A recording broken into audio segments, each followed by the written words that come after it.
বিসমিল্লাহির রহমানির রহিম। আসসালামু আলাইকুম। আমার নাম ফুরকান কুরেশি, আর আজ আমি আপনাদেরকে সিরাতুন নবী সিরিজ অর্থাৎ নবী করিম হযরত মুহাম্মদ সাল্লাল্লাহু আলাইহি সাল্লামের সম্পূর্ণ জীবন নিয়ে তৈরি এই সিরিজের ষষ্ঠ এপিসোডে অভ্যর্থনা জানাচ্ছি। সিরিজের বাকি এপিসোডগুলোর মতো সর্বপ্রথম আমাদের প্রিয় নবী হযরত মুহাম্মদ সাল্লাল্লাহু আলাইহি সাল্লামের উপর লাখো কোটি দরুদ ও সালাম। আর এখন এরপর আপনাদের সাথে দু একটা জরুরি কথা। আপনারা বিশ্বাস করুন, এই সিরিজের ক্রিয়েশনের সময় আমি নিজে বহু কিছু শিখছি। রিসার্চের সময় কখনো কখনো প্রাচীন সব কিতাব থেকে এমন সব সুন্দর ঘটনা পড়ার সুযোগ পেয়ে যায় যে অন্তর এক অদ্ভুত আনন্দে ভরে যায়, আর অবাক হয়ে যায় যে আজ পর্যন্ত এই ঘটনা আমরা আগে কেন জানতে পারিনি। এখন যখন আমি আগের ভিডিওর কমেন্টস পড়ছিলাম, তো আমি নোটিস করলাম বহু ফ্যামিলি মেম্বার্স বলছেন যে ফুরকান ভাই, এমনটা মনে হচ্ছে যেন প্রথমবার আমরা সিরাতুন নবী শুনছি, আর আমাদের চোখ দিয়ে পানি ঝরছে, আর আমাদের অন্তর চাইছে যে আমরা আমাদের সব কিছু নবী করিমের ওপর কুরবান করে দিই। আর আপনাদেরকে এই বিষয়টারও মোবারক জানাতে চাই যে মোবারক হোক যে আপনারা ইমানের মিষ্টতা অনুভব করা শুরু করে দিয়েছেন। নবী আলাইহিস সালাম একবার নিজে বলেছিলেন যে তিনটে জিনিস, যার মধ্যে তিনটে জিনিসের সৃষ্টি হবে, তাহলে বুঝে নিও যে সে ইমানের মিষ্টতা পেয়ে গিয়েছে। প্রথম বিষয়, যে সব কিছুর থেকে বেশি তার আল্লাহ ও আল্লাহ রসুলের প্রতি ভালোবাসা হয়ে যাবে। দ্বিতীয় কথা, সে যাকেই ভালোবাসবে, ভালোবাসার সম্পর্ক হবে, সেই ভালোবাসার কারণ হবে একমাত্র আল্লাহর সত্তা। আর তৃতীয় বিষয়, সে কুফরিকে ঘৃণা করবে। আর আপনাদের সবার প্রতি অনেক অনেক মোবারকবাদ, আপনাদের অন্তরে আল্লাহ তার নবীর প্রতি ভালোবাসা বেড়েই যাচ্ছে। And same here. সত্যি কথা বলতে কি, যখন থেকে সিরা নিয়ে কাজ করছি, আমারও অন্তর চাইছে যে নবী আলাইহিস সালামের জন্য সব কিছুই কুরবান করে দিই। ওকে, এখন চলি আজকের এপিসোডের দিকে, যেখানে আমরা নবী আলাইহিস সালামের 6 বছর বয়স থেকে শুরু করে 25 বছর বয়স পর্যন্ত সমস্ত ঘটনা আমরা ইনশাল্লাহ কভার করব। আর এই সমস্ত ঘটনা শুরু হচ্ছে নবী আলাইহিস সালামের মা হযরত আমিনা রাদিয়াল্লাহু তাআলা আনহার ওফাতের পর থেকে। আর এগুলোর মধ্যে বেশিরভাগ ঘটনা শোনানোর মহিলার নাম হলো উম্মে আয়মন। উম্মে আয়মন ছিলেন একজন হাবসি মহিলা। তার আসল নাম ছিল বরকত। আর তিনি নবী আলাইহিস সালামের ফ্যামিলিতে বহু বছর ধরে এক চাকরানী হিসেবে কাজ করে যাচ্ছিলেন। হযরত আমিনার ওফাতের পর উম্মে আয়মনই নবী আলাইহিস সালামের দেখভালের কাজটা করতেন। আর নবী আলাইহিস সালামও উম্মে আয়মনকে খুব ভালোবাসতেন। তিনি তাকে আম্মি বলে ডাকতেন। উম্মে আয়মন বলছেন যে আমিনার ওফাতের পর আব্দুল মুত্তালিব অর্থাৎ নবী আলাইহিস সালামের দাদু, তিনি নবী আলাইহিস সালামকে দেখে খুবই কাঁদতেন। স্পষ্টতই 6 বছরের মাসুম বাচ্চা, যার উপর না নিজ পিতার ছায়া ছিল আর না ছিল মায়ের। তো নবী আলাইহিস সালামের কিফালত লালন পালনের দায়িত্ব আব্দুল মুত্তালিব গ্রহণ করলেন। আর তিনি নবী আলাইহিস সালামকে খুবই ভালোবাসতেন। যদি নবী আলাইহিস সালামকে খুব বেশিক্ষণ দেখতে পাওয়া না যেত, তো তখন আব্দুল মুত্তালিব তাকে খুঁজতে শুরু করতেন। এমনকি একবার বেশ কিছুক্ষণ তিনি আলাইহিস সালামকে দেখতে পাওয়া যাচ্ছিল না, তখন আব্দুল মুত্তালিব আওয়াজ দিলেন যে বরকত বরকত। উম্মে আয়মন এলেন। তো আব্দুল মুত্তালিব বললেন, মোহাম্মদ কোথায়? তো বললেন যে কিছুক্ষণ আগে আমি দেখেছিলাম যে বেরির গাছের নিচে বাচ্চাদের সাথে তিনি খেলছেন। তখন আব্দুল মুত্তালিব বললেন যে বরকত, তার থেকে গাফেল হয়েও না। আহলে কিতাব তাকে নিয়ে বহু কথা বলে, আর আমার ভয় হয় যে তারা মুহাম্মদের কোনো ক্ষতি না করে দেয়। আর আব্দুল মুত্তালিবের এই সন্দেহের পিছনে একটা কারণও ছিল। আব্দুল মুত্তালিব মক্কার এক বিশাল বড় সর্দার ছিলেন। তার কাছে মক্কার এমন সব পদমর্যাদা ছিল যেগুলো একজন সাধারণ সর্দার ভাবতেও পারত না।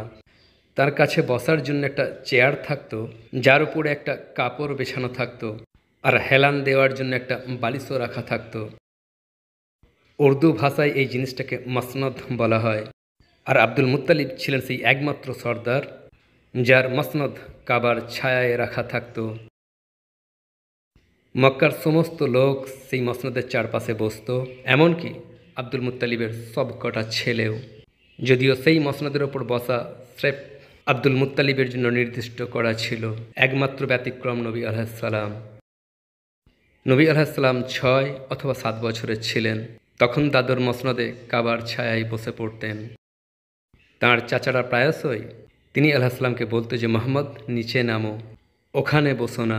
কিন্তু আব্দুল মুত্তালিব তাদেরকেও বলতেন যে আমার এই ছেলেকে কিছু বলো না, এর মর্যাদা খুবই ইউনিক। আমার মনে হয় আমার এই ছেলে একদিন বাদশাহ হয়ে যাবে। আব্দুল মুত্তালিব নবী আলাইহিসসালামকে নিজের পাশে বসাতেন, তার মাথায় আদর করে হাত বোলাতেন, তার কোমরে হাত বোলাতেন, আর তিনি আলাইহিসসালামকে দেখে দেখে খুবই খুশি হতেন। একদিন এমনভাবেই আব্দুল মুত্তালিব নিজের মসনদে বসেছিলেন, আর তাঁর একজন বন্ধু যে ছিল নাজরানের খ্রিস্টানদের একজন আলেম, সেও তাঁর সাথে বসেছিল। তো ততক্ষণে নবী আলাইহিসসালামও সেখানে এসে গেলেন। তো সেই মানুষটা অনেকক্ষণ ধরে নবী আলাইহিসসালামকে দেখতে থাকলো। তারপর আব্দুল মুত্তালিবকে বলল যে এই বাচ্চাটাকে। তো আব্দুল মুত্তালিব বললেন যে এটা আমার ছেলে। তো তখন সে বলল যে এটা সম্ভব নয়, এই বাচ্চার পিতার তো জীবিত থাকার কথাই নয়। তো আব্দুল মুত্তালিব বললেন যে তুমি সত্য বলেছ, এ আমার পোতা। তো সে বলল যে আব্দুল মুত্তালিব, তোমার পোতা একজন নবী, তোমাকে এর হেফাজত করতে হবে। আর আব্দুল মুত্তালিব প্রথমে নবী আলাইহিসসালামের দিকে দেখলেন, আর তারপর তার নিকটে তার যে সমস্ত ছেলেরা বসেছিল তাদের দিকে দেখলেন, আর বললেন যে তোমরা কি শুনছো, তোমাদিকে মোহাম্মদের হেফাজত করতে হবে। কিন্তু আব্দুল মুত্তালিবের সমস্ত ছেলেরা তার এই উপদেশকে খুব একটা সিরিয়াসলি নিল না, আর পরবর্তীতে এই বিষয়টা গুরুত্বপূর্ণ হয়েও উঠল। তো যাই হোক, একদিন নবী আলাইহিসসালাম বাচ্চাদের সাথে খেলতে খেলতে মক্কার বাইরে চলে গেলেন। যে স্থানে তিনি গেলেন সেই স্থানটা ছিল একটু বিরান, সেখানে ভাঙাচোরা ঘর আর ইমারত পড়েছিল। কিন্তু ঘটনাক্রমে সেখানে বনি মদলিজ নামক একটা কবিলা থাকছিল।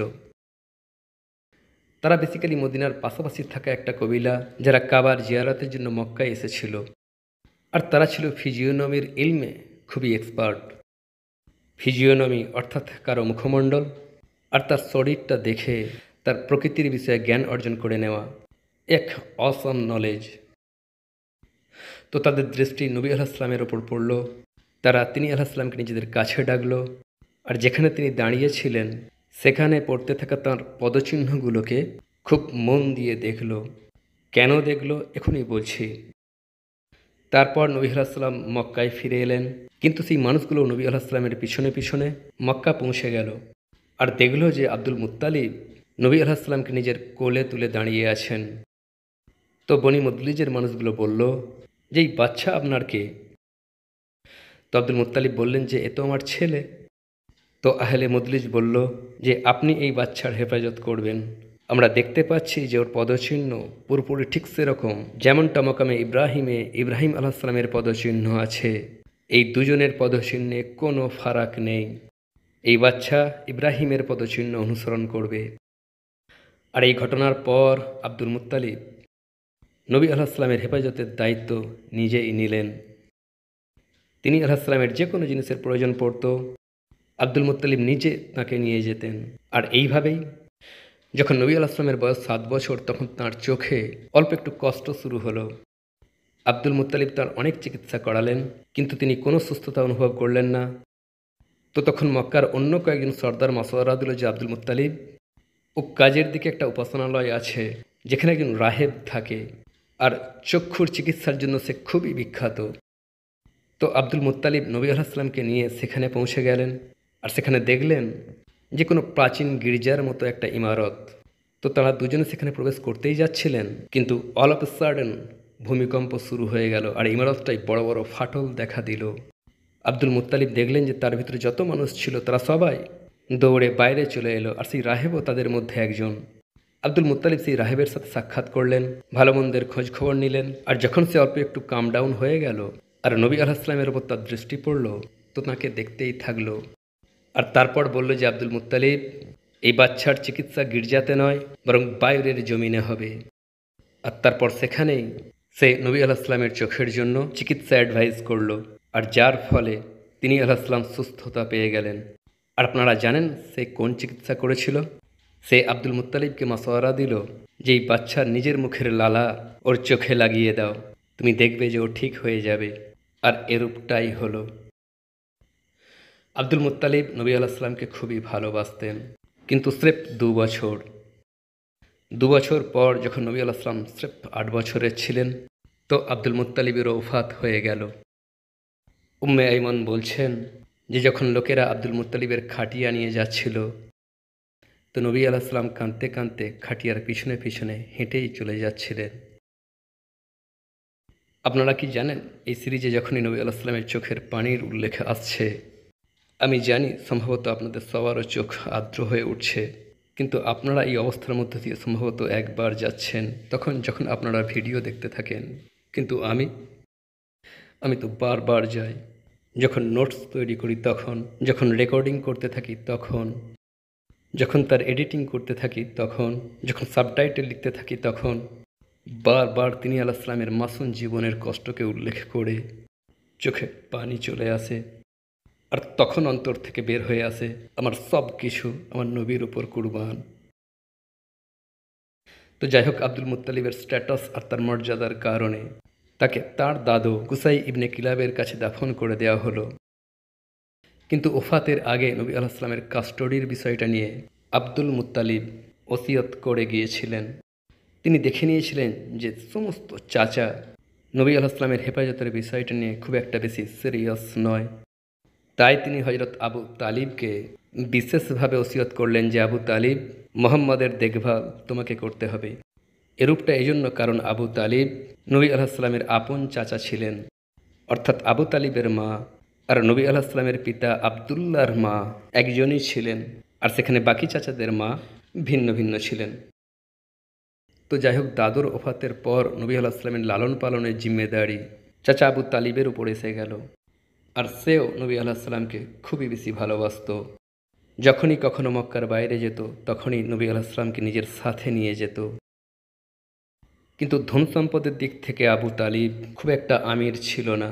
হ্যাঁ, তার কিছু উট ছিল যেগুলো আরনা নামক এক উপত্যকায় থাকতো, আর প্রায়শই যখন আবু তালিব সেখান থেকে দুধ সংগ্রহ করার জন্য যেত, তো নবী আলাইহিস সালামকেও নিজের সাথেই নিয়ে যেত। কিন্তু এটা ছাড়া তার কাছে ধন সম্পদ খুব একটা বেশি ছিল না, আর যে দুধ সে নিয়ে আসতো সেই দুধের পরিমাণও খুব একটা বেশি হতো না যে ঘরে থাকা প্রত্যেক ব্যক্তি উদর পূর্ণ করে পান করতে পারে। কিন্তু একটা জিনিস আবু তালিব খুব স্পষ্টভাবে অনুভব করেছিল যে যখনই মোহাম্মদ আমাদের খাদ্য গ্রহণের সময় আমাদের সাথেই বসেন, তো তখন সবার পেটই শুধু ভরে যায় না, এমনকি খাদ্যও বেঁচে যায়। এমনকি এই রিপোর্ট তো উম্মে এইমনও দিয়ে থাকেন যে যখনই আমি মোহাম্মদকে খাদ্য গ্রহণের জন্য বলতাম, তো তিনি বলে দিতেন যে আমার পেট ভরে আছে। আর ঘরের বাকি বাচ্চারা যখন তারা ঘুম থেকে উঠত, তাদের উস্কো খুস্কো চুল, ঘুমে আচ্ছন্ন মুখ, কিন্তু নবী আলাইহিস সালাম, উম্মে এইমন আর আবু তালিব দুজনেই রিপোর্ট করছেন যে তিনি আলাইহিস সালামের চুল আঁচড়ানো থাকতো, আর তাঁর মুখমণ্ডল পুরোপুরি সতেজ থাকতো। দেখে মনে হতো যেন রাতে ঘুমন্ত অবস্থায় তিনি আলাইহিস সালামকে কেউ সাজিয়ে গুছিয়ে দিয়েছেন। কিন্তু এটা ছাড়াও আবু তালিবের লালন পালনে এমন অনেক ঘটনা সংঘটিত হয়েছে যেগুলো সবাইকে চমকে দিয়েছিল। যেমন প্রত্যেক বছর মক্কাতে একজন সাধু আসতো, যে বনি মুত্তালিজ লোকেদের মতো ফিজিওনমি ইলমের এক্সপার্ট ছিল। সে লোকেদের বাচ্চাদিকে দেখত আর তাদের বিষয়ে, তাদের ভবিষ্যতের কথা, ভবিষ্যৎবাণী করা, এইসব কাজকর্ম করত। তো মক্কার লোকেরা অতি উৎসাহ নিয়ে নিজেদের বাচ্চাদিকে নিয়ে তার কাছে যেত। তো একবার যখন সেই কাহান এলো, তখন আবু তালিব ভাবল আমিও এইবার একবার মোহাম্মদকে তার কাছে নিয়ে যাই। যখন সে সেখানে পৌঁছালো, তখন সেই সাধু বসে বসে অন্য বাচ্চাদিকে দেখছিল, কিন্তু সে আবু তালিব আর নবী আলাইহিস সালামকে আসতে দেখে ফেলল। আবু তালিব বলছে যে সে বারবার মোহাম্মদকে দেখেই যাচ্ছিল, এমনকি যখন সে অন্য বাচ্চাদিকে দেখছিল তখনও আমি নোটিস করলাম যে সে লুকিয়ে লুকিয়ে মোহাম্মদকেই দেখে যাচ্ছে। তো আমার এই বিষয়টা ভালো লাগলো না, তাই তার সাথে সাক্ষাৎ না করেই ফিরে চলে এলাম। কিন্তু তারপর যখন কাহান তার দিকে তাকালো আর নবী আলাইহিস সালামকে সে দেখতে পেল না, তো সে চিৎকার করা শুরু করলো, এইমাত্র যে বাচ্চাটা এখানে ছিল সে কোথায় গেল? আর সে চিৎকার করতেই থাকলো যে খোদার কসম সে বড় ভাগ্যবান, খোদার কসম সে বড় ভাগ্যবান। কিন্তু আবু তালিব বলছে যে তার লাখ চিৎকার করা সত্ত্বেও আমি দ্বিতীয়বার তার কাছে গেলাম না। তারপর আবু তালিব ছাড়া নবী আলাইহিস সালামের আরও একজন চাচা ছিল জুবায়ের, সেও নবী আলাইহিস সালামকে খুবই ভালোবাসত। যখনই সে কোথাও বাইরে যেত তখন সে নবী আলাইহিস সালামকে নিজের সাথে নিয়ে যেত। তো একদিন জুবায়ের তিনি আলাইহিস সালামকে নিয়ে কোথাও যাচ্ছিল, তো জানতে পারা গেল রাস্তায় একটা রোগ উট দাঁড়িয়ে আছে, পাগল উট দাঁড়িয়ে আছে, যে লোকেদিকে মারছে, তাদেরকে কামড়াচ্ছে। কিন্তু যেই জুবায়ের নবী আলাইহিসসালামকে নিয়ে সেই উপত্যকায় প্রবেশ করলো, তো বলছে যে সাডেনলি সেই উট সাথে সাথেই জমিনে বসে নিজের পেট ঘষতে থাকলো। আর এতটাই প্রশান্ত হয়ে গেল, এতটাই ফ্রেন্ডলি হয়ে গেল যে পরে সেখান দিয়ে যাওয়া কাফেলার বাচ্চারাও সেই উটের সওয়ারি শুরু করে দিল। আর নবী আলাইহিসসালামও সেই উটের ওপর বসেছিলেন। আর তারপর ফিরে এসে জুবায়ের এই ঘটনা কুরাইশদের সাথে শেয়ারও করেছিল।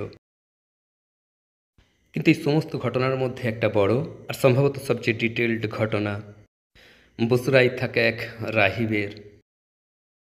এখন নবী আলাইহিসসালামের বয়স প্রায় 12 বছর হয়ে গিয়েছিল যখন এই বিখ্যাত ঘটনা সংঘটিত হয়েছিল। আর এর বিগিনিংটা কতকটা এরূপ হয়েছিল যে একবার আবু তালিবকে এক ব্যবসায়ী কাফেলার সাথে শাম যেতে হয়েছিল।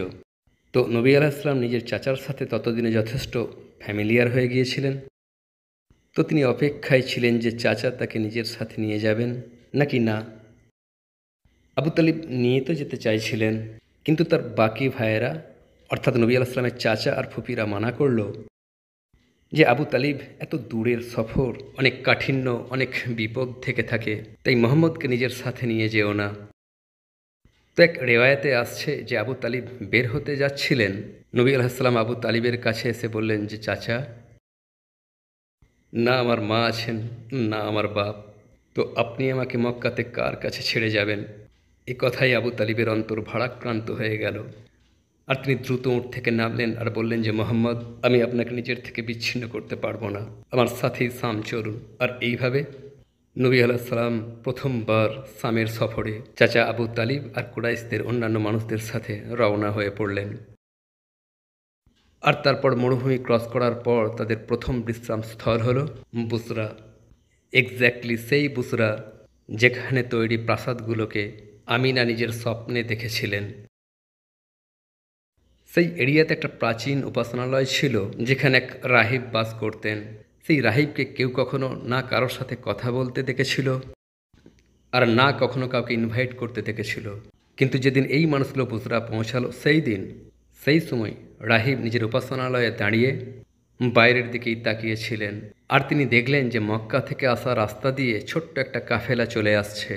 কিন্তু এটা কোনো সাধারণ কাফেলা বলে মনে হচ্ছে না, কারণ একখণ্ড মেঘ যা তাদের সাথে সাথে চলে আসছে তাদের উপর ছায়া করতে করতে। তারপর সেই রাহিব, যার নাম ছিল বুহিরা, দেখলেন যে এই মানুষগুলো বড় একটা গাছের নিচে দাঁড়িয়ে পড়ল। আর সেই গাছও অন্যান্য দিনের তুলনায় বেশি সবুজ আর ঘন বলে মনে হচ্ছিল। তো বহিরার মনেই খেয়াল এলো, তিনি দ্রুত নিচে নেমে এলেন আর উপাসনালয়ে থাকা সমস্ত কর্মচারীদিকে বললেন যে আরব থেকে একটা কাফেলা আসছে। একটাতে হলো তোমরা তাদের খাওয়ার ব্যবস্থা করো, আর দ্বিতীয়টা হলো এটা যে তারা বাইরের গাছের নিচে দাঁড়িয়ে আছে।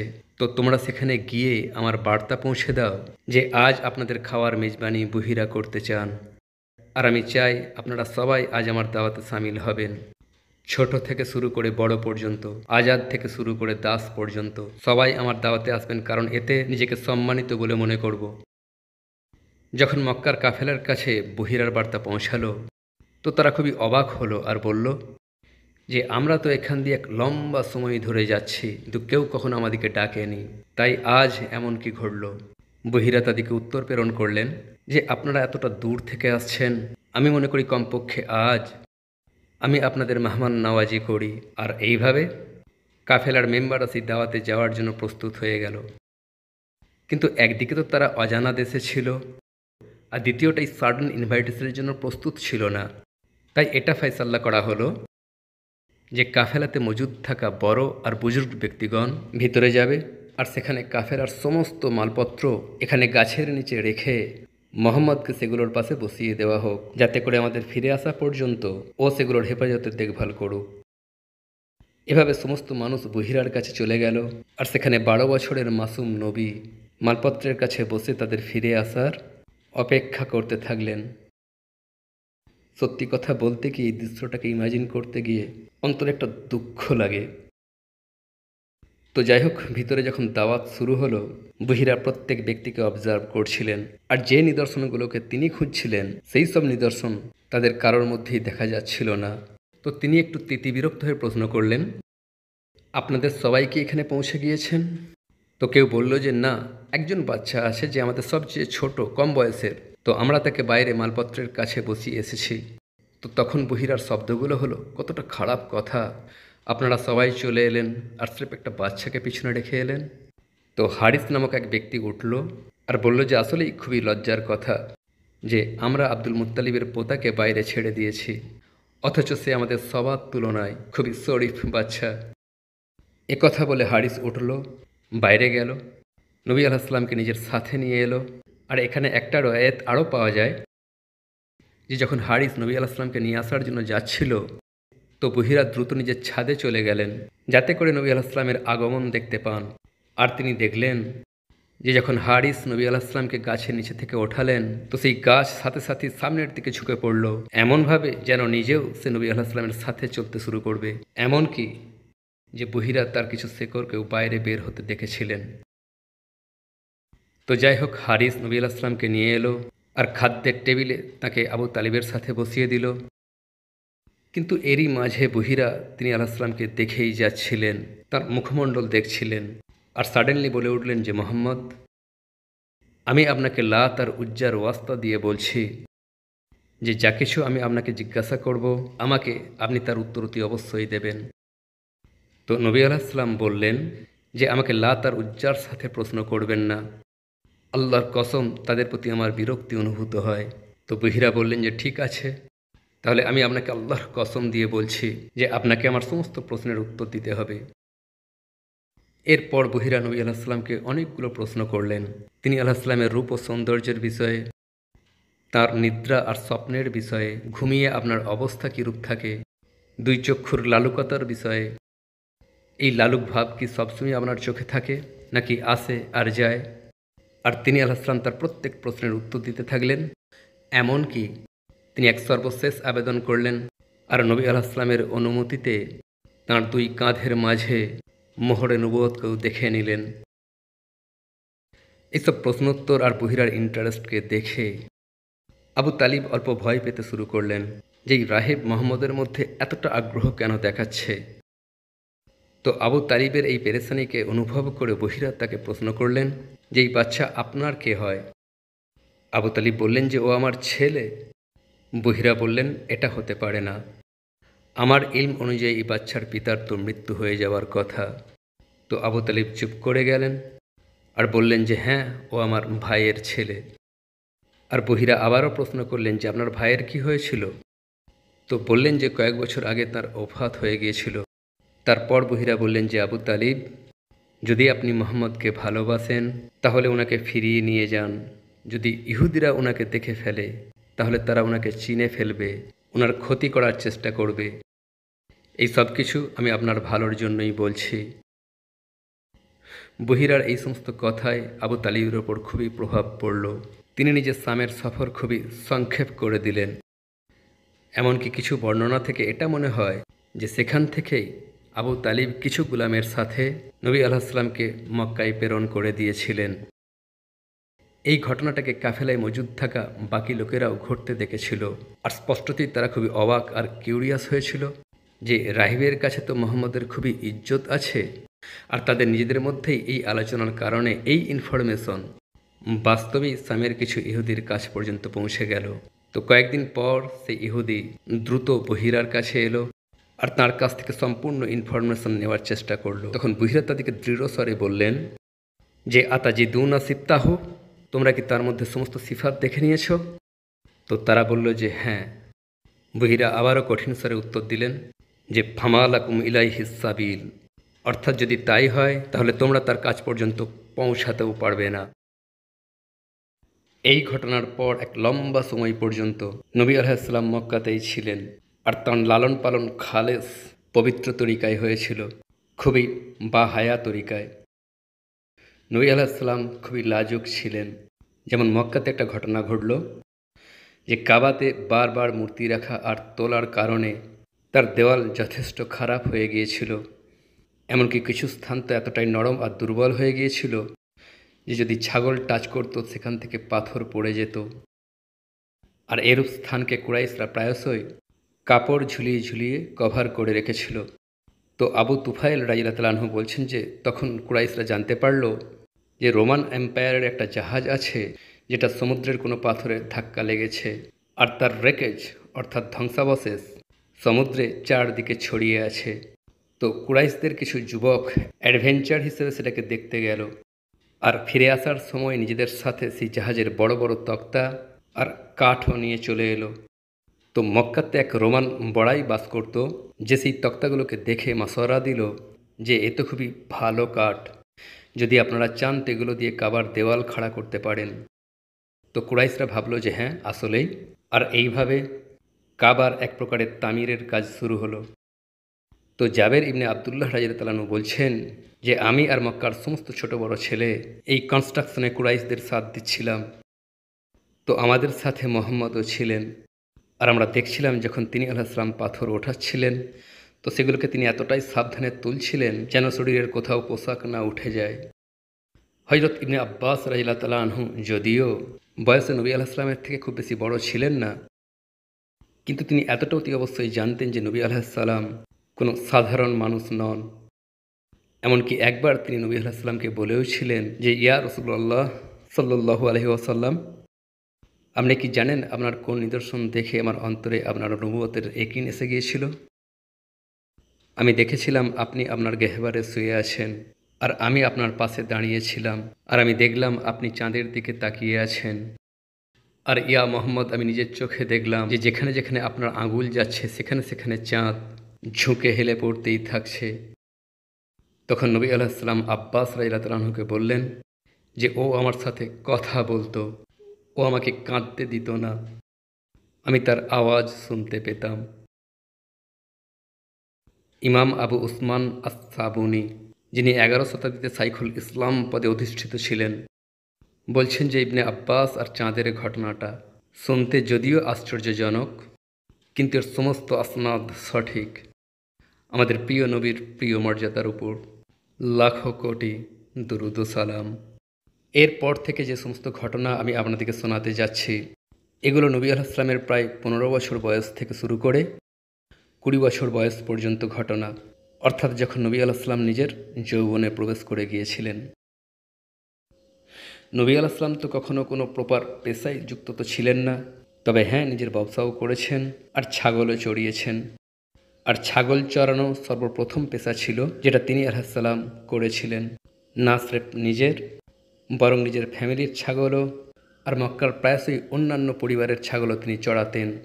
আর এই জন্যই মক্কার লোকেরা নবী আলাইহিস সালামকে আমিন বলে ডাকত, অর্থাৎ ওনার কাছে আমাদের ইমানত আছে। বরং নাফিসা বিনতে উমাইয়া বলছেন যে মক্কার লোকেরা তো নবী আলাইহিস সালামকে আমিন বলেই ডাকত। নবুয়তের পরের একটা ঘটনা, আর এটাও জাবের ইবনে আবদুল্লাহ রাদিয়াল্লাহু আনহু শোনাচ্ছেন যে একবার আমি একটা গাছে উঠে তার ফল পাড়ছিলাম, তো নবী আলাইহিস সালাম নিচে দাঁড়িয়ে আমাকে দেখছিলেন। তো তিনি আওয়াজ দিয়ে বললেন যে জাবের, ওই কালো ফলগুলো পাড়ো, ওগুলো খুবই সুস্বাদু হয়। যখন আমি ছাগল চড়াতাম তখন আমিও ওগুলো পাড়তাম।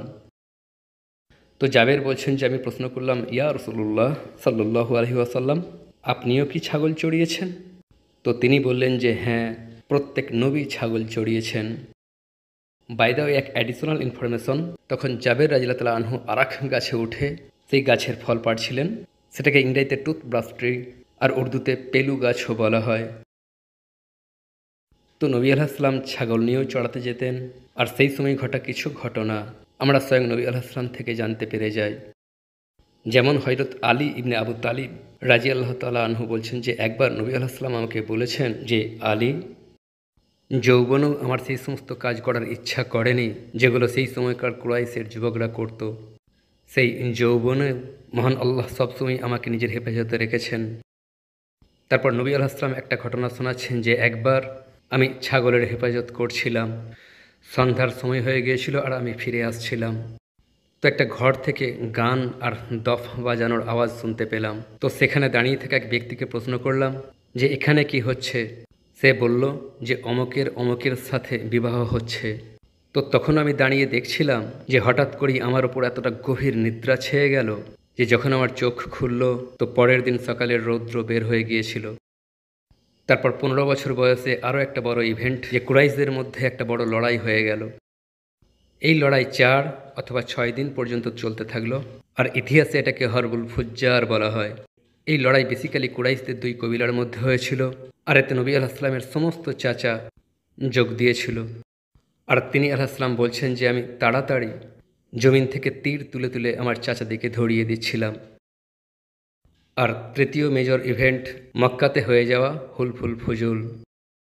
নবী আলাইহিসসালাম বলছেন যে আমি আমার চাচাদের সাথে হুলফুল ফুজুল হতে দেখেছি, আর আমার এতই ভালো লেগেছিল যে সেটাকে ভাঙার জন্য যদি কেউ আমাকে 100টা উঁটও পেশ করে দিত তাহলেও আমি এই হলফকে কখনো ভাঙতাম না। সেই সময় পর্যন্ত নবী আলাইহিসসালামের বয়স প্রায় 20 বছর হয়ে গিয়েছিল। আর যেটা ঘটেছিল যে একবার জুবায়েদ কবিলার একজন মানুষ কিছু ব্যবসায়িক মালপত্র নিয়ে মক্কায় এলো, যেগুলোকে আস বিন ওয়াইল নামক এক সর্দার ক্রয় করে নিল। এই ব্যক্তির নাম আপনারা মাথায় রাখবেন। এখন আস মালপত্রের সাথে কোনোভাবে এমন এক বাচ্চা মেয়েকে সামিল করে নিল যে ছিল সেই মানুষটার কন্যা। তো সেই ব্যক্তি আসকে বলতে শুরু করলো যে তুমি আমাকে ধোঁকা দিয়েছ, এই বাচ্চাটা তো আমার মেয়ে, ওকে আমি কিভাবে বিক্রয় করতে পারি। কিন্তু আস ছিল একজন সর্দার, সেও গোঁ ধরল। তো সেই জুবাইদি ব্যক্তি কাবার পাশে গিয়ে দাঁড়িয়ে পড়ল আর উচ্চ কণ্ঠে বলতে শুরু করলো, ওহে মক্কার অধিবাসীগণ, আস জোর করে আমার থেকে আমার কন্যাকে ছিনিয়ে নিয়েছে। ও আমার উপর জুলুম করেছে। ও এমন এক ব্যক্তির উপর জুলুম করেছে যে নিজের ঘর থেকে বহু দূরে। ও হাজরে আসওয়াদ আর হাতিমের মাঝে দাঁড়িয়ে জুলুম করেছে। তো মক্কার বাকি সর্দারেরাও সেখানে জড়ো হয়ে গেল আর সমবেত হয়ে আসের ঘরে চলে গেল আর তাকে বলল যে এই মানুষটা কি বলছে। তো তখন আস বলল, ভাই ও তো একজন দাসী যাকে আমি অন্যান্য মালপত্রের সাথে ক্রয় করে নিয়েছি। তো সর্দারেরা জুবাইদিকে বলল, আস তো অন্য কথা বলছে। তো তখন সেই মানুষটা বলল যে আমি কাবার কসম খেয়ে বলছি যে এই বাচ্চাটা দাসী নয়, বরং আমার মেয়ে, যাকে আস জোর করে আর ধোঁকায় আমার থেকে ছিনিয়ে নিয়েছে। এ কথাই নবী আলাইহিসসালামের চাচা হযরত জুবায়ের তিনি দাঁড়িয়ে পড়লেন আর আসকে বললেন যে আস, যেহেতু সে কাবার শপথ করছে তাই আমার দৃঢ় বিশ্বাস ও সত্য বলছে, তাই তুই ওর মেয়েকে ফিরিয়ে দে। জুবায়েরের সাথে মক্কার অন্যান্য সর্দারেরাও সামিল হয়ে গেল। আর তারপর যখন আসের উপর প্রেসার বাড়ল, সে রাজি হয়ে গেল আর জুবাইদিকে তার কন্যা ফিরিয়ে দিল। এই ঘটনাটার পর মক্কার সর্দারেরা একটা বড় বাড়িতে সমবেত হলো, সেখানে খাদ্য বিতরণ করা হলো আর সমস্ত সর্দারেরা জয়েন্টলি একটা হলফ করলো যে আজকের পর থেকে মক্কায় কোনো প্রকারের অন্যায় আর জুলুম সহ্য করা হবে না। যদি কারোর ওপর জুলুম করা হয়ে থাকে তাহলে সমস্ত সর্দার মিলিতভাবে তাকে হেফাজত করবে। আর এই চুক্তির নাম হলো হলফুল ফুজুল। আর ফুজুল এই জন্য কারণ লেখকগণের নামের মধ্যে কোথাও না কোথাও ফদল শব্দ অতি অবশ্যই ছিল, যেমন ফদল ইবনে ফদালা আর ফদল ইবনে ওয়াদা আর ফদল ইবনে সারা ইত্যাদি। আর বলা হয় যে জাহিলিয়াতের জমানাতে সংঘটিত হওয়া সবচেয়ে উত্তম ঘটনা হলফুল ফুজুলি ছিল। নবী আলাইহিসসালাম বলছেন যে আমিও আমার চাচাদের সাথে সেই চুক্তিকে হতে দেখছিলাম, আর যদি এই হলফ ইসলামের জমানাতে হতো তাহলে সবার আগে আমি তাতে শরিক হতাম। এরপর 20 থেকে শুরু করে 25 বছর বয়স পর্যন্ত আমরা কিছু কিছু ঘটনা পেয়ে যাই যেগুলো বিভিন্ন কিতাবে ছড়িয়ে আছে। আর সেই ঘটনাগুলোকে পড়লে বোঝা যায় যে যত নবুয়তের সময় নিকটবর্তী হয়ে আসছিল ঠিক ততই নবী আলাইহিসসালামের সাথে সংঘটিত হওয়া আসমানি বিষয়গুলো অনেক বেশি ডাইরেক্ট হয়ে যাচ্ছিল। যেমন কুরাইশদের একটা মূর্তি ছিল বাবানা, আর প্রত্যেক বছর লোকেরা সেই মূর্তির চারদিকে জড়ো হতো, সেখানে কুরবানি করত, তার পাশে উপাসনা করত। তো ন্যাচারালি তারা নবী আলাইহিসসালামকেও ইনভাইট করত যে আপনিও আমাদের সাথে আসুন, কিন্তু প্রত্যেকবার নবী আলাইহিসসালাম অস্বীকার করে দিতেন। এমনকি যে উম্মে আইমন বলছেন যে একবার কুরাইশদের মহিলারা আর তাঁর ফুপিগণ রাগ প্রকাশ করতে লাগলো যে মোহাম্মদ, আপনি বারবার আমাদের মাবুদদের কাছে আসতে অস্বীকার করেন, আমাদের তো মনে হয় তারা কোনোদিন আপনার ক্ষতি করে দেবে। তো তিনি আলাইহিসসালাম উঠে কোথাও দূরে চলে গেলেন। আর অনেক পরে তিনি বললেন যে সাদা রঙের এক খুবই উচ্চতা বিশিষ্ট মানুষ আমার সামনে এসে আমাকে বলতে থাকতো যে মোহাম্মদ, আপনি এই মূর্তিগুলোকে স্পর্শও করবেন না। তারপর আরও একটা ঘটনা, সেটাও অনেকটা পরের। জায়েদ বিন হারিস শুনিয়েছিলেন তাকে নবী আলাইহিসসালাম নিজ সন্তান বলতেন।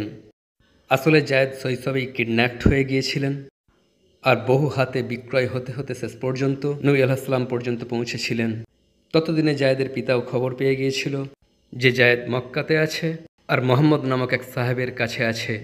তো জায়েদের পিতা আর চাচা নবী আলাইহিস সালামের কাছে এসেছিল আর বলেছিল যে মোহাম্মদ, আপনি যত চান ততটাই মূল্য দিতে আপনাকে আমরা রাজি, আমাদের জায়েদকে আপনি ফিরিয়ে দিন। নবী আলাইহিস সালাম বলেছিলেন যে যদি জায়েদ নিজে যেতে চায় তাহলে তখন আমি কোনো মূল্য নেব না। কিন্তু জায়েদ বলল যে আমি মোহাম্মদের মধ্যে বহু গুণাবলী দেখেছি আর আমি ওনার থেকে দূরে যেতে চাই না। তো নবী আলাইহিস সালাম খুবই খুশি হয়েছিলেন। তারপর কাবার পাশে দাঁড়িয়ে তিনি আলাইহিস সালাম ঘোষণা করেছিলেন যে আজকের পর থেকে জায়েদ আমার অ্যাডপ্টেড সন। তো এটা দেখে জায়েদের পিতা আর চাচাও সন্তুষ্ট হয়ে ফিরে চলে গেল। তো সেই জায়েদ বলছেন যে তখন আমি ছোট ছিলাম, যে লোকেরা কাবার তওয়াফ করতে করতে তার নিকটে দাঁড়িয়ে থাকা নাহাস নামক এক মূর্তিকেও চুম্বন করত। নাহাস তামার তৈরি এক মূর্তি আর খুবই চকচক করত। তো আমার খুবই ইচ্ছা করেছিল যে ওটাকে একবার স্পর্শ করে দেখি যে কি হয়। কিন্তু সাডেনলি আমি মোহাম্মদের আওয়াজ পেলাম যে জায়েদ, ওর কাছেও যেও না। আর আরও একটা ঘটনা যেটা খুবই ডাইরেক্ট হয়েছিল, জাবের ইবনে আবদুল্লাহ রাদিয়াল্লাহু তাআলা আনহু বলছেন যে যখন লোকেরা মূর্তিগুলোকে চুম্বন করছিল তো একবার নবী আলাইহিস সালাম দূরে দাঁড়িয়ে বিরক্ত হয়ে তাদেরকে দেখছিলেন। তো তিনি পিছন থেকে এমন একটা আওয়াজ পেলেন যেন দুজন মানুষ নিজেদের মধ্যে কথা বলছে, আর তাদের মধ্যে একজন বলছে যে আল্লাহর নবীর পিছনে দাঁড়িয়ে পড়ো। তখন অপরজন বলল যে আমরা ওনার পিছনে কিভাবে দাঁড়াতে পারি যখন সামনে লোকেরা মূর্তিগুলোকে চুম্বন করছে। তো জাবের বলছেন যে এই ঘটনার পর তো নবী আলাইহিস সালাম সেই মানুষগুলোকে দেখাও ছেড়ে দিয়েছিলেন। আল্লাহু আলম তারা কোন মাগলুক ছিল যারা তখন নিজেদের মধ্যে দাঁড়িয়ে কথা বলছিল। কিন্তু যখন নবী আলাইহিস সালামের বয়স 25 বছর হলো তো তখন এমন একটা ঘটনা ঘটল যেটা তিনি আলাইহিস সালামের জীবনে একটা খুবই গুরুত্বপূর্ণ ভূমিকা রাখলো। আর তা হলো এটা যে একদিন আবু তালিব নবী আলাইহিস সালামের কাছে এলেন আর বললেন যে ও আমার সন্তান, কয়েক বছর ধরে মক্কাতে অনাবৃষ্টি চলছে, আর আমার ব্যবসাও তেমন একটা বেশি কিছু নয়, কিন্তু একটা কাফেলা আছে যেটা শামের দিকে যাচ্ছে আর তাতে কুরাইশদের কিছু মানুষও যাচ্ছে। আর মক্কার একজন মহিলা আছেন খাদিজা, যার বহু মালপত্র বিক্রয় করার জন্য শাম যাচ্ছে।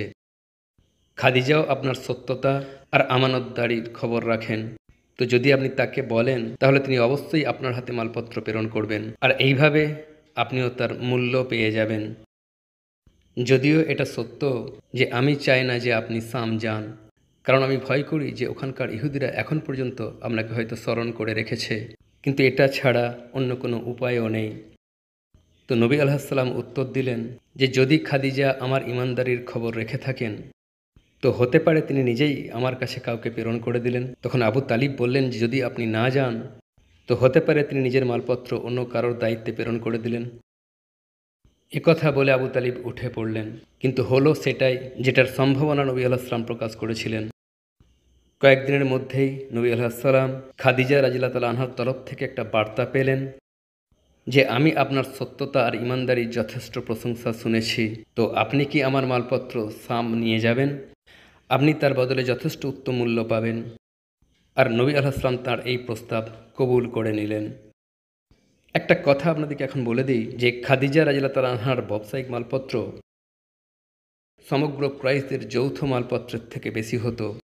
তিনি ছিলেন খুবই ধনী মহিলা, মক্কার অ্যারিস্টোক্র্যাট ছিলেন, খুবই প্রভাব প্রতিপত্তি সম্পন্ন ধনী মহিলা। আর পরবর্তীতে তিনি একবার আবু তালিবকে বলেও ছিলেন যে আবু তালিব, আরবে পাগড়ি পরিধানকারী এমন কোনো ব্যক্তি নেই যাকে আমার অর্থ ফেরত দিতে হবে না। অর্থাৎ আরবের সমস্ত বড় বড় মানুষ স্ট্যাটাসে খাদিজা রাদিয়াল্লাহু তাআলা আনহার থেকে নিচেই ছিল। খাদিজা এতটাই বড় আর পাওয়ারফুল এক পরিবারের মানুষ ছিলেন যে তারিখুল ইসলামে তার দাদি আর নানির 6 জন পূর্বপুরুষের ডেটা পাওয়া যায়। যেমন খাদিজা রাদিয়াল্লাহু তাআলা আনহার মায়ের নাম ফাতেমা, তারপর নানির নাম হালা, নানির মায়ের নাম কুলাবা, নানির নানির নাম আতিকা, পরনানির নানির নাম রাবদা, আর পরনানির পরনানির নাম নায়লা। আর যে অ্যারিস্টোক্র্যাট পরিবারের তিনি ছিলেন তাদের হাতে ছিল আরবের 10টা জাতীয় পদমর্যাদা। যেমন আমি আপনাদেরকে স্রেফ একটা মর্যাদার কথা বলে দিই, যেটার নাম ছিল মাসওয়ারা।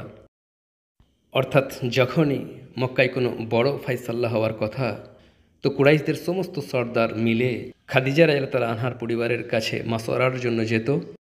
আর যতক্ষণ না তার পরিবার কোনো ফাইসাল্লাকে অ্যাপ্রুভাল না দিয়ে দিত, ততক্ষণ সেই কাজ বাস্তবায়িত হতো না। খাদিজা রাদিয়াল্লাহু তাআলা আনহার স্বামী মারা গিয়েছিল, আর তার ডিটেলসও কিতাবে পাওয়া যায়। যেমন তার নাম ছিল নিবাস ইবনে জারারা। কিন্তু বাকি অ্যারিস্টোক্রেট মহিলাদের তুলনায় খাদিজা রাদিয়াল্লাহু তাআলা আনহা এক গভীর ভাবনা চিন্তার অধিকারী মহিলা ছিলেন। যেমন একবার কিতাবুল মুবতাদাতে লেখা আছে যে বছরে একবার কুরাইশদের সমস্ত অ্যারিস্টোক্রেট মহিলা কোনো এক বড় অনুষ্ঠানে সমবেত হতো, মেহফিল হতো, আর সেখানে বড় বড় অভিজাত মহিলারা আসতো। তো একদিন তাদের অনুষ্ঠানে এক ইহুদি মহিলাও এলো, আর খাদিজা রাদিয়াল্লাহু তাআলা আনহা তাকে বলতে শুনলেন যে কুরাইশের মহিলাগণ, অতি শীঘ্রই তোমাদের মাঝে এক নবীর প্রকাশ ঘটবে, আর তোমাদের মধ্যে যে মহিলা তার স্ত্রী হওয়ার ক্ষমতা রাখো, সে অতি অবশ্যই তাঁর স্ত্রী হয়ে যাবে। অনুষ্ঠানে মজুদ থাকা অন্যান্য মহিলারা বিষয়টাকে ততটা সিরিয়াসলি নিল না, কিন্তু সেই ইহুদি মহিলার এই কথাটা খাদিজা রাদিয়াল্লাহু তাআলা আনহার অন্তরে বসে গিয়েছিল। এখন যখন এই ব্যবসায়িক কাফেলার সমস্ত বিষয়াদি নির্দিষ্ট হয়ে গেল, তো নবী আলাইহিস সালামের চাচাগণ কাফেলার অন্যান্য মানুষদেরকে বিশেষ অ্যাডভাইস দিলেন যে দেখো, মুহাম্মদের খেয়াল রেখো, এটা ওর প্রথম ব্যবসায়িক সফর। আর অন্যদিকে খাদিজা রাদিয়াল্লাহু তাআলা আনহাও নিজের এক গোলাম মিসরাকে নবী আলাইহিস সালামের সাথে পাঠিয়ে দিলেন, আর তাকে বলে দিলেন যে দেখো, চুপ থাকবে, মুহাম্মদের নাফরমানি করবে না, ওনার সিদ্ধান্তের বিরোধিতা করবে না, উনি যা বলবেন তাই করবে।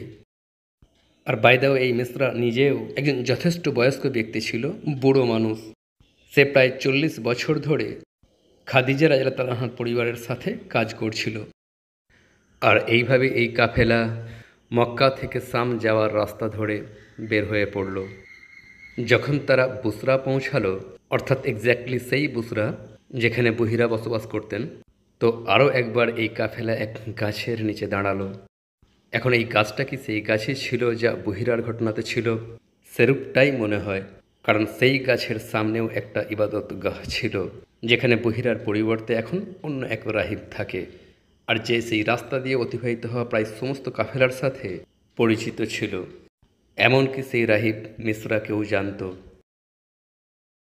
তো যখন এই কাফেলা সেখানে পৌঁছালো আর রাহিব নবী আলাইহিস সালামকে গাছের নিচে বসে থাকতে দেখল, তো মিসরাকে নিজের কাছে ডেকে পাঠালো আর বলল যে উনি কে? তো মিসরা উত্তর দিল যে উনি মুহাম্মদ, কুরাইশদের মানুষ, হরম ওলাদের।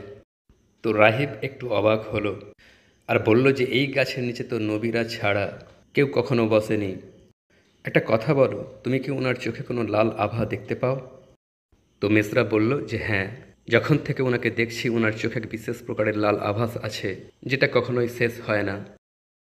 তো রাহিব বলল তাহলে উনি তিনি। মিসরা বলল যে কে তিনি? রাহিব বলল যে তুমি দেখতে পাবে মিসরা, অতি শীঘ্রই মক্কার অধিবাসীরা ওনাকে মক্কা থেকে বের করে দেবে। আর হায়, যদি আমি সেই জামানা দেখতে পেতাম যখন উনি নিজের নবুয়ত ঘোষণা করবেন।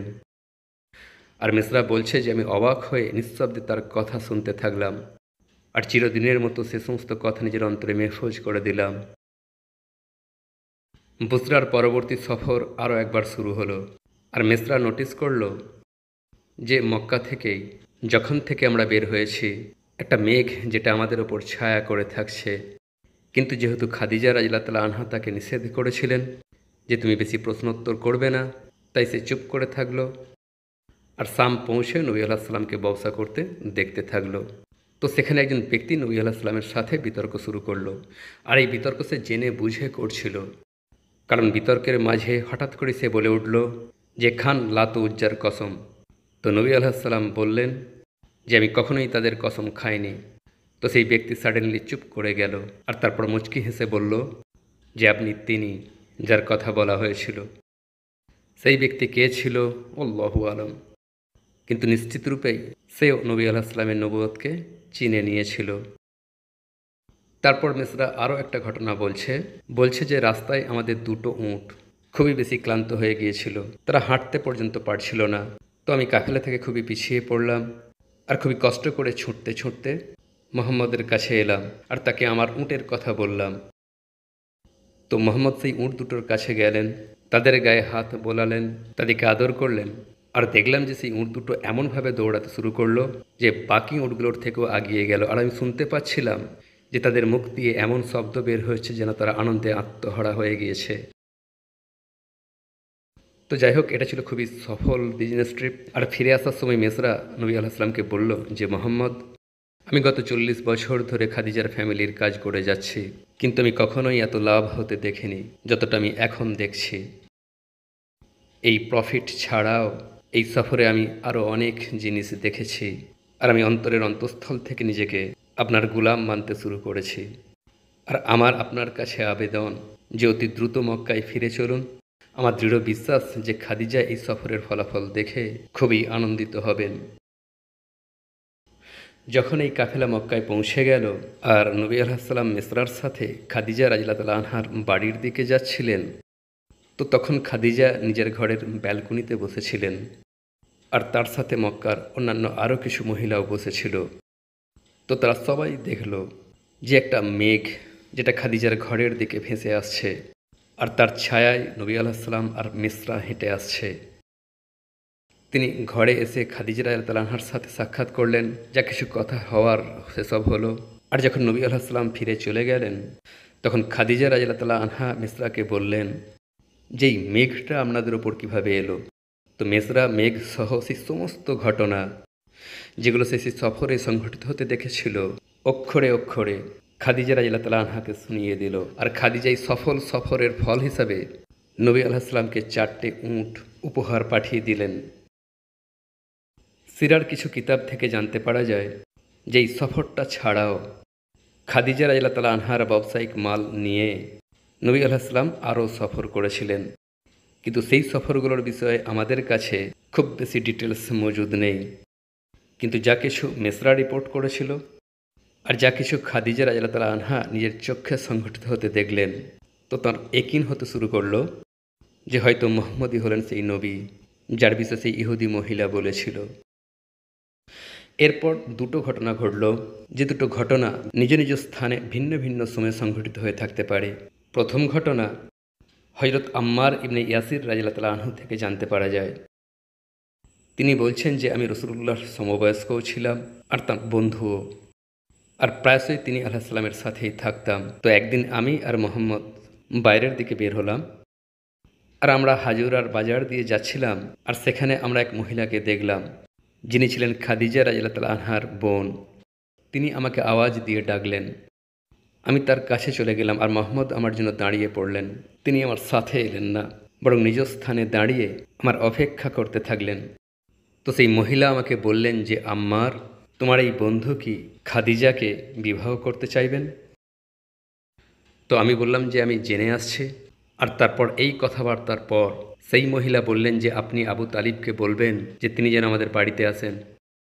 আর আম্মার বলছেন যে যখন আমরা সবাই পরে খাদিজার বাড়িতে গেলাম, তো তিনি আমাদের জন্য সর্বোত্তম গোশত রান্না করে আমাদের দাওয়াত করেছিলেন।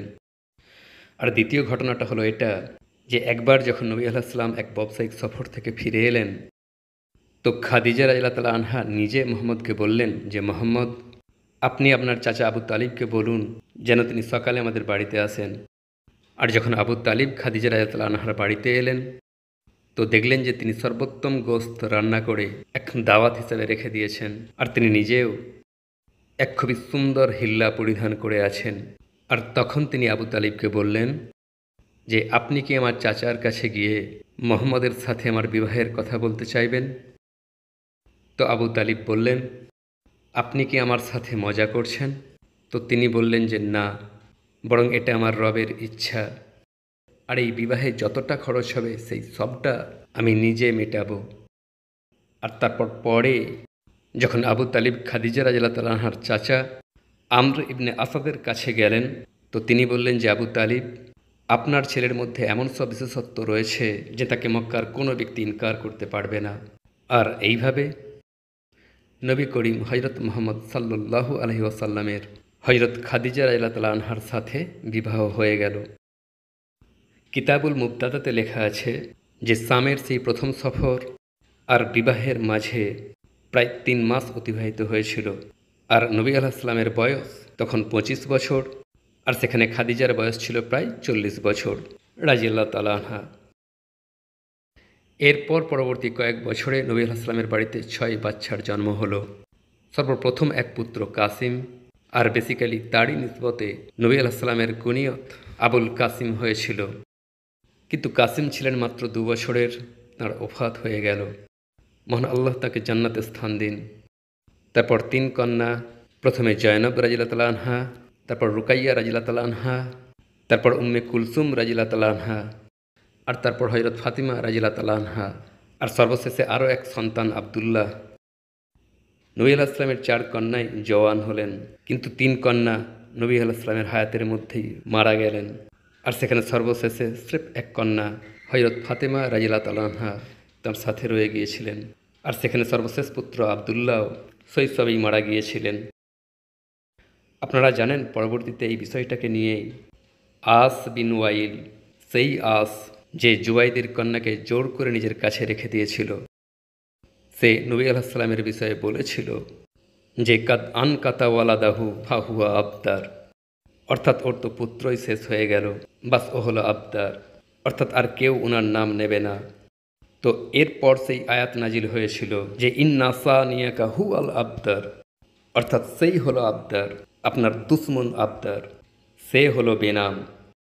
আল্লাহু আকবার। এই আয়াত কত সহজে পাঠ করে আমরা সামনের দিকে অগ্রসর হই, কিন্তু এই আয়াতের পিছনে কতটা ম্যাজেস্টি আছে। নবী আলাইহিস সালামের আরও একজন পুত্র সন্তান হয়েছিলেন ইব্রাহিম, কিন্তু তাঁর জন্ম আর ওফাতের বিষয়ে ইনশাআল্লাহ আমি অল্প একটু ডিটেলস সহ বলবো। কারণ এক তো তিনি হযরত খাদিজা রাদিয়াল্লাহু তাআলা আনহার থেকে নয়, বরং হযরত মারিয়া রাদিয়াল্লাহু তাআলা আনহার থেকে জন্মেছিলেন। আর দ্বিতীয়ত তাঁর ওফাতের সময় কিছু বড় ঘটনাও ঘটেছিল। কিন্তু 1 মিনিটের জন্য ভাবুন যে নবী আলাইহিস সালামের প্রায় সমস্ত সন্তান তাঁর হায়াতে জীবনের মধ্যেই মারা গিয়েছিলেন। সির্ফ এক কন্যা বেঁচে ছিলেন, হযরত ফাতেমা রাদিয়াল্লাহু তাআলা আনহা, যিনি শেষ পর্যন্ত তিনি আলাইহিস সালামের সাথেই ছিলেন। তাহলে ভাবুন তাঁর সন্তান দিকে, অর্থাৎ হাসান আর হুসেন রাদিয়াল্লাহু তাআলা আনহুমকে নবী আলাইহিস সালাম কতটা ভালোবাসতে পারেন। কিন্তু আবার হাসান আর হুসেনের বিষয়েও তিনি আলাইহিস সালামকে আগেই জানিয়ে দেওয়া হয়েছিল যে তাঁরাও শহীদ হয়ে যাবেন। সত্য কথা বলতে কি, যে সিরার ঘটনা শোনা আর শোনানো, এর জন্য এক শক্তিশালী অন্তরের প্রয়োজন। আমার কোনো প্রজেক্ট আমাকে এতটা কাঁদায়নি যতটা সিরাতুন নবী কাঁদিয়েছে। কোন কোন পরীক্ষার মধ্য দিয়েই না যেতে হয়েছে প্রিয় নবীকে। আর এই সব কিছু জেনে এখন বুঝতে পারা যায় যে সাহাবারা কেন বলতেন, হে নবী, আমার পিতামাতা আপনার ওপর কুরবান, আমাদের প্রিয় নবীর ওপর লাখো কোটি দরুদ ও সালাম, আমার সব কিছুই তাঁর ওপর কুরবান। আপনাদের কাছে আমার আবেদন যে এই সিরিজ আপনাদের বাচ্চাদেরকে অতি অবশ্যই দেখাবেন, যাতে আনলাইক আস তারা এখন থেকেই জানতে পেরে যায় যে আমাদের নবী কে ছিলেন। আর আপনারা দুটো কাজ অতি অবশ্যই করবেন। একটা তো হলো এই ভিডিওটাকে লাইক করে দেবেন, কারণ এভাবে এই ভিডিও চ্যানেলের বাকি মেম্বার্সদের কাছেও পৌঁছে যায়। আর দ্বিতীয়টা হলো যে এই বাংলা ডাবিং তথা অনুবাদের কাজটাকে জারি রাখার জন্য আপনাদের সবার সাপোর্টের প্রয়োজন। আর এই সাপোর্টটা আপনারা কিভাবে করবেন, তার জন্য আপনারা কমেন্ট সেকশনে আমার পিন কমেন্ট, টপ কমেন্টটাকে একবার অতি অবশ্যই পড়ে নেবেন। শুকরিয়া আর আল্লাহ হাফেজ।